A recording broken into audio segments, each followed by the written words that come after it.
All right, today we are going to continue reading Wishtree.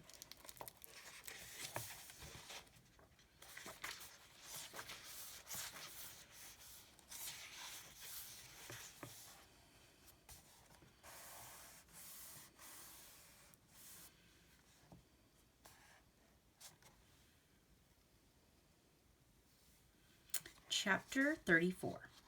Another year passed. As May neared, I found myself hosting more scraps of fabric than budding leaves. Squibbles tried to steal a few fabric strips to line his dray, the nest made of leaves and twigs high in one of my forked branches. I explained he'd have to stick with moss and pine needles until the 1st of May. Wishes, according to Maeve, could not be touched until after May Day. Then the ones that weren't carried off in the wind or dragged to the ground by the rain could be removed by people or by enterprising squirrels. I suspect she made up that rule for my benefit, so I could grow unfettered without the weight of wet rags dragging me down. Just before dawn on the 1st of May, a young woman approached me. She had dark, wavy hair and wore a tattered gray coat. In her arms was a wrapped bundle. "Psst," Squibbles whispered to me. "Here comes another wish, Red." But Squibbles was wrong. There was no wish. Swiftly, but with great care, the girl placed her bundle in my hollow. A thank you for Maeve, I realized. A loaf of bread, perhaps.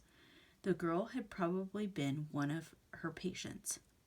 She was gone as quickly as she'd come, like a hummingbird, I thought.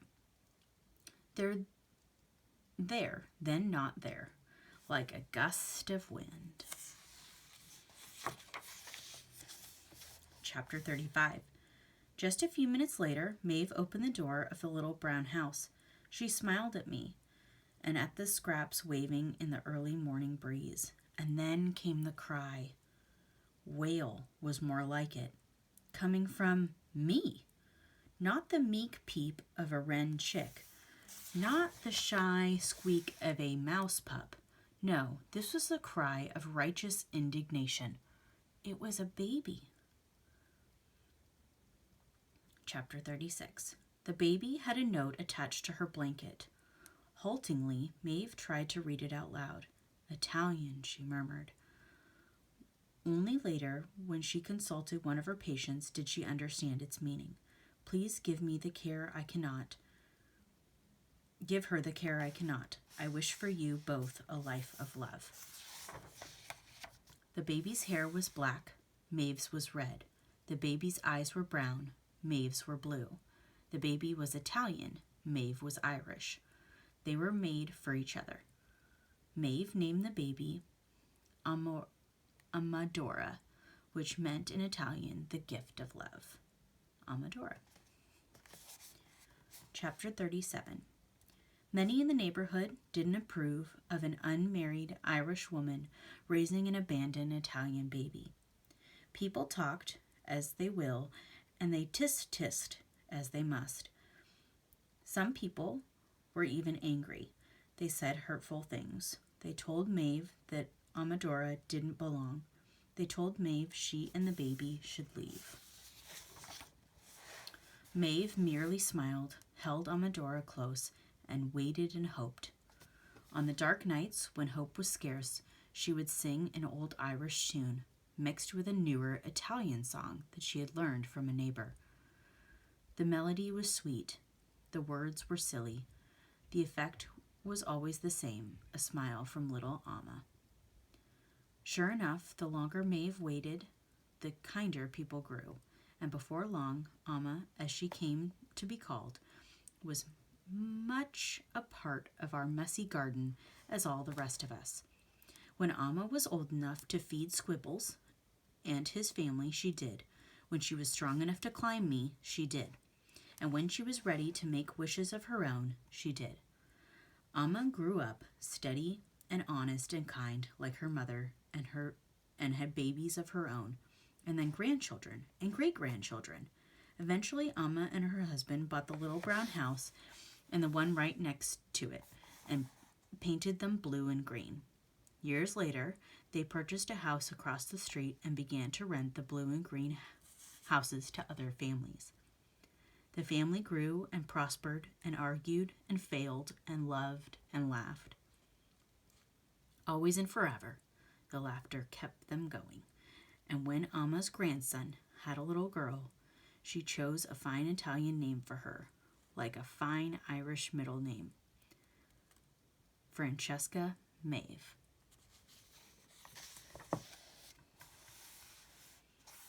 Chapter 38. As for me, my reputation grew. Hadn't Maeve's wish come true in the heart of a wish tree? Didn't that mean anything was possible? Of course, the squibbles often reminded me I had nothing to do with it. It isn't a fairy tale, Red, he would say, but people are full of longing, and decade after decade, the hopes kept coming. A blessing and a burden it has been, all those wishes, all those years, but everyone needs to hope. Chapter 39. At long last, I stopped talking. Once the words had spilled out, it was like trying to stop the wind. In the silence that followed, I felt as if the whole world was holding its breath. I had broken the rule. Stefan and Samar still stared open-mouthed at me. They looked as rooted to the ground as I was. Neither had uttered a sound while I'd told my story. The front door to Stefan's house opened. "Stefan," called his father. "What the heck are you doing, young man?" Stefan leaped to his feet. Here I come, Dad." Night, Samar." "Night, Stefan," she said. Stefan dashed towards the porch, but stopped halfway. He spun around to look at me. "Thanks?" he said in a quizzical voice, using the same tone he might have used if Bongo had just made him pancakes. The door slammed behind him. Samar stood, holding her blanket to her chest. "I know I must be dreaming," she said. She headed to her own porch and eased open the door. "I just wish," she added with a smile, "that I didn't have to wake up." Chapter 40. Almost instantly, I regretted what I had done. I had broken the rule, the biggie. I'd deliberately spoken to people, and not just a few words. I'd spoken a river of words. I wasn't like that frog in the mailbox. I hadn't broken the rule accidentally. I'd broken the rule because I wanted something. I wanted to matter. I wanted to do something meaningful before I died. I'd done it for myself. After the shocked babies and their equally shocked parents were safely ensconced in their dens, I admitted my feelings to Bongo. I waited for her to yell at me. Bongo is good at yelling, extremely good. You might even say she has a gift. "Why did I do it, Bongo?" I murmured. "Why?" She flew to home plate. She stroked my rough bark with her sleek head. "You did it, my wise old tree, because you had a story to tell." "It was foolish," I said. "I'm not supposed to be foolish." "Not so foolish," Bongo said. "Just hopeful. And everyone needs to hope, Red. Even wise old trees." Chapter 41. Morning emerged slowly, heavy with clouds. A light rain had fallen just before dawn, soothed my leaves, if not my mood. Oddly, the ground felt saturated. Spring was always muddy, of course, but this was unusual. It would make for a messy wish day tomorrow. A early rising old gentleman with a bamboo cane approached. He paused to attach a small piece of blue paper to my lowest branch, using a bit of twine. He didn't say his wish aloud, so I couldn't tell what it was.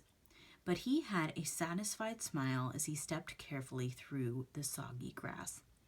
No doubt I'd be seeing more wishes today, Many people came early to grab an easy-to-reach spot. This would probably be my last wishing day. How could it be that my first one, that long-ago day with Maeve, still seemed as fresh in my heart as my conversation with Stefan and Samar from the previous night? A car slowed to a crawl near the curb. I saw an arm, a blur, and then splat. Something hit my trunk. Splat, splat. 2 more times, and the car roared off with a screech of tires. Bongo was the first to report the damage. "Raw eggs," she said. "I'm assuming that didn't hurt." "Didn't feel a thing," I said. Fresh baked bread, hairy spiders, and Big U ventured out to inspect the situation. Big U slipped under the police tape and licked one of the yolks sliding down my trunk. She murmured. "Raw, just the way I like 'em." "Hey, Big, share the wealth," the hairy spider snapped as she and Fresh joined her. Agnes watched from her porch. "I'd much prefer a squirming mouse pup," she said. "It's all yours, ladies."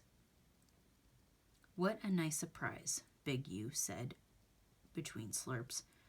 "This is not nice," Bongo said. "This is people at their worst." "Still," said Harry Spiders, licking her paws, "it'd be a shame to let perfectly good egg goo go to waste. One creature's nastiness is another creature's nibble." Big U gave a satisfied burp, and the animals scampered back to their homes. The door to Stefan's house opened. He walked over to me, saw the eggs scattered like puzzle pieces, and scowled. Samar was next, a backpack slung over her shoulders and books clutched to her chest. She leapt over a muddy puddle and joined Stefan. "Jerks," he murmured, gesturing towards the egg remains. "Sorry, Samar." But Samar held up her hand. "Stefan," she said in a low voice, "last night." Stefan nodded even so slightly, his eyes locked on me. "Last night," he repeated as if they were speaking in code. "The tree." "The tree? You heard what I heard?" Samar asked. "I did." Samar looked right at Stefan. "You heard the tree?" "I heard the tree." Samar gave a little nod. "So it was maybe a trick? Somebody playing a trick on us? Or maybe we were both sleepwalking at the same time," Stefan suggested. He nodded as if trying to convince himself. "Yeah, sleepwalking. Have you ever sleptwalked before?" "No, but there's a first time for everything." They stood there looking at me expectantly, willing me to speak. At least that's how it felt. I stayed silent. I'd said my piece, and I regretted it. "Stefan," Samar said softly, "whatever happens, we can't tell a soul about this. Deal?" "Deal. Ever, ever." Samar sighed. "People would say we were crazy, and they'd probably be right," said Stefan. Samar jutted her chin at me. "Tree, do you have anything to add?" I didn't say a word. Samar and Stefan shared a smile. "Figured it was worth a shot," she said. They headed off to school together. Stefan's father came out on the porch. He was holding a cup of coffee. He caught sight of Stefan and Samar and frowned. A moment later, Samar's mom stepped out of the blue house, her keys jingling, a briefcase over her shoulder. She followed her neighbor's gaze. Both parents watched in silence until Stefan and Samar walked side by side and disappeared from view. Thank you for listening today.